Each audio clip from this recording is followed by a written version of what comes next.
Chapter 11. Thought Force Healing. Before passing on to the various forms of mental healing proper, we must acquaint ourselves with a form of healing, and a very efficacious one too, that comes in between pranic healing and mental healing. This form of healing is known by a number of names, but we have thought it well to give it the name thought force healing, which describes it very well, for it is an application of thought and prana. In our 14 lessons, we have shown you how thought could color the prana and go forth as an almost living energy. This thought force, as it is called, may be employed as a means of healing, and in fact we have known of a number of very able practitioners who preferred it to any other form because of its simplicity and power. It may be used either as a separate system or else in connection with one or more of the other systems mentioned in this book. In fact, the better psychic healers use parts of all methods, adapting the same to meet the several requirements of their patients, giving preference to those forms which seemed most natural to the healer and the patient.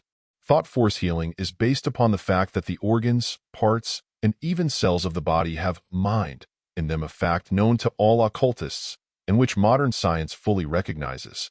This mind in the cells, cell groups, nerve centers, ganglia, etc., respond to a strong thought impression from outside, particularly when the thought is heavily charged with prana. The parts are thus reached directly, rather than through the instinctive mind, as is the case in mental healing proper. When properly applied, this form of healing produces a wonderfully quick and direct effect, and therefore it is one of the simplest and best forms of general psychic treatment. The student is advised to acquaint himself thoroughly with it. The central theory of thought force healing is that the disease is a mental trouble, not a trouble in the central mind, but in the mind in the parts. The theory of the cure is that the thought force overcomes the rebellious mind in the cells and parts and forces it to resume normal action. In thought force healing, get all ideas of matter out of your mind. You are not using mind against matter, but mind against mind. The will mind against the cell mind. Do not forget this, for it underlies the whole system of treatment. The healer goes after the rebellious mind in the parts. Remember that. By producing, or rather re-establishing normal mental conditions in the parts, the diseased condition vanishes. The healer directs his thought force to the mind in the part and addresses it positively, either by uttering the actual words or by speaking them mentally. He thinks or speaks something like this: "Now, mind, you are behaving badly. You are acting like a spoiled child. You know better, and I expect you to do better. You must and will do better and act right. You must bring about normal and healthy conditions.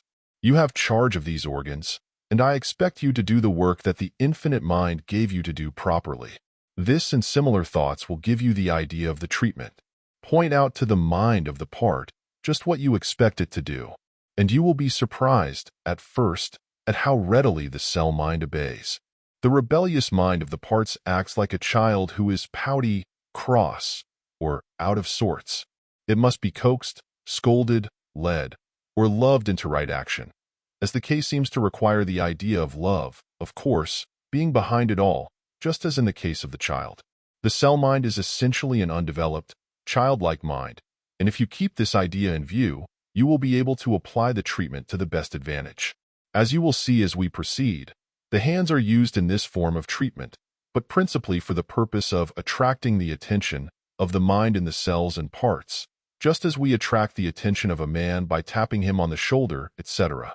Awaken the attention of the cell mind, and you will find that your orders are listened to carefully. There is a great difference in the quality in the mind in the several organs, just as in the case of different children. For instance, the heart is very intelligent and responds readily to commands from the central mind.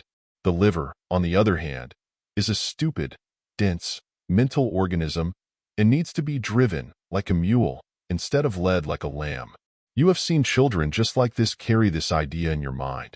Now yon have had the theory. Let us go into the practice of thought force healing. Now a section on practicing thought force healing. For stomach troubles. The majority of diseases really originate in the stomach, and the other troubles are really but resultants of the main trouble, which is in the stomach. Consequently, it is well to always begin the treatment with a stomach treatment. Indigestion and malnutrition are at the bottom of 9/10 of the various diseases. Remove the cause and the symptoms disappear. The method of treating the mind in the stomach is as follows. Have the patient standing erect in front of you, or else lying down on his back. Then give him several quick, but gentle, taps or pats of the hand over the stomach, saying, "Mind, wake up." Then hold the palm of the right hand over the stomach, saying to the latter, "Now stomach mind, I want you to wake up and attend to this organ properly. You have not been doing right. You have been neglecting your work. I want you to begin functioning properly and making the organ strong, healthy, and active. I want it to do its work properly, and you must see that it does so. You must see that it digests the food properly and nourishes the whole body. You must relieve the congestion and inactivity, and see that the whole organ acts with life and energy and does its work well." You need not repeat these exact words, and you may add or vary the same. The main thing is to tell the stomach mind just what you expect it to do and what you look to it to bring about. You will be surprised at the intelligence displayed by the mind addressed and how quickly it begins to act upon your instructions. Give stomach treatments daily. The treatment should last about 5 to 10 minutes. It usually takes from 1 to 4 weeks to get final results in cases of dyspepsia, the difference depending upon the length of standing of the trouble and the mental attitude of the patient, that is whether he works with you or against you. Now on to liver troubles. Treat the liver in a similar manner to that given to the stomach. The liver, however, being a dull, stupid organ, must be spoken to sharply and positively. Think of a stubborn donkey, and you have the idea. The liver cannot be coaxed, it must be driven like a mule. When we speak of the liver, we mean the mind of the liver, of course. Give the liver instructions to function properly, to secrete the proper amount of bile and no more, to let the bile flow freely and perform its work, etc. Now for constipation. Treat constipation by first treating the liver as above directed. Then pass the hand over the bowels, saying, "Bowel mind, wake up, attend to your duties, move naturally and easily, as you know you should do." Constipation is sometimes rendered stubborn by a tendency to contraction on the part of the anus, the posterior outer opening of the colon or large bowel, through which the excrement passes when one has a movement or passage. In such cases, place the hand over the part outside of the clothing will answer, pressing the part a little to attract its attention and saying to it, "Relax, relax, you are causing trouble. Relax," and allow the movements to pass freely and naturally. Now diarrhea. Diarrhea is treated similarly to constipation, the same organs being treated, the directions being reversed, of course. The bowel is told to slow down, and the liver is told to behave itself. Now the kidneys. The kidneys are treated in a similar manner to the liver. Tap them smartly with the fingers, several times, and then tell them to do their work properly and naturally.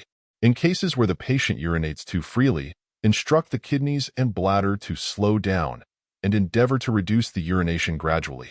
If the patient is in the habit of getting up 3 times during the night, bring him down to 2 times, then to 1 time, and then to no urination at all between bedtime and morning. Treat daily, for from 5 to 10 minutes. Continue treatments for a month. In treatment for excessive urination, it is well to add upward passes along the region, holding the mental picture of pushing back the flow. These upward passes are also good to use in case of diarrhea in addition to the regular treatment. Now rheumatism. Rheumatism is treated in 2 ways, combined. The first treatment is given to the kidneys, the kidney mind being instructed to eliminate the impurities and uric acid and discharge it from the system. The failure to do this is the main cause of rheumatism, and it follows that a correction of the original trouble will bring about good results and prevent a recurrence of the trouble. At the same time, the parts affected should be manipulated and at the same time addressed and told to throw off and get rid of the uric acid and to relax and allow contraction to be thrown off. Treat the stomach also, for much of the original trouble comes from malnutrition and imperfect digestion. Now heart troubles. The heart is the most intelligent of the organs, that is, it has a higher grade of mind in it than any organ, the brain excepted, of course. This heart mind will respond readily to loving instructions and is most gentle and kind. In case the heart is palpitating or beating irregularly, place the hand gently over the part and say kindly, "Heart mind, quiet down, quiet, quiet, quiet." Act regularly and quietly, steady, steady, steady, etc. You will find that the palpitation will gradually quiet down and the heart's action will become steady and regular. Now nerves. Nervous troubles may be treated in this way.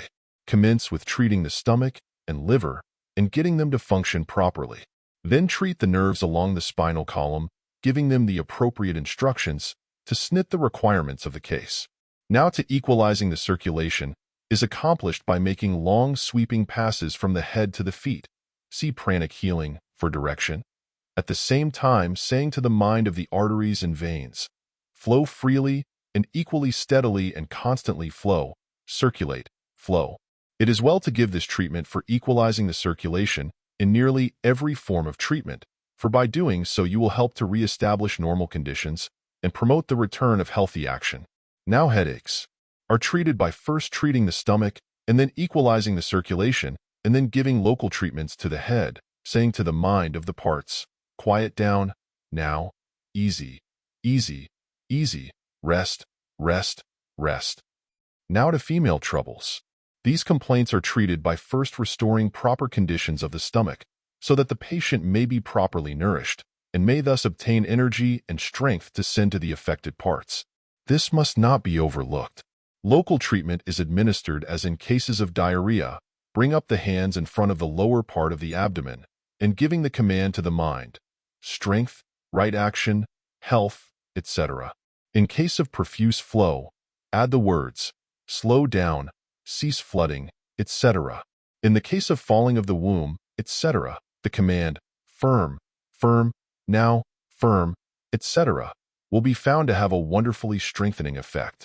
And finally, other complaints. It is not necessary to run over the list of so-called diseases, which are after all nothing but different cases of imperfect mind action. The treatment is similar in each case, as you will have seen.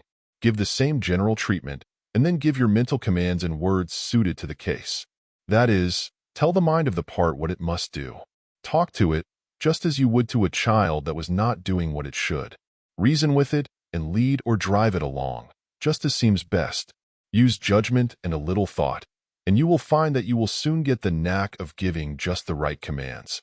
But, above everything else, remember that you are talking to the mind of the part, not to dead matter. There is no dead matter about a live body. Mind is in every part and cell.